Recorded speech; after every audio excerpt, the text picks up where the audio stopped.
Wala na akong pipindutin. Sige.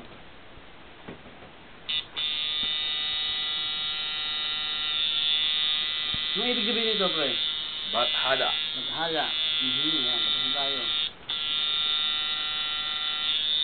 Bakit Bathala? Kasi gusto ko ng tattoo na magpapakita ng faith ko, tsaka ng patriotism ko. Kaya siya baybayin o yung mas kilalang tinatawag na alibata. Siyempre, tagal ko pinag-isipan yan. Okay,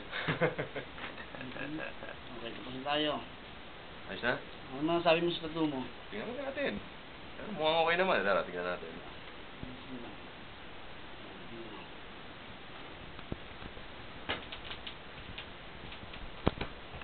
Ano masasabi mo, pre? Nice! I like it. Ano masasabi mo kay Frank? Magaling si Frank! Okay. Iba.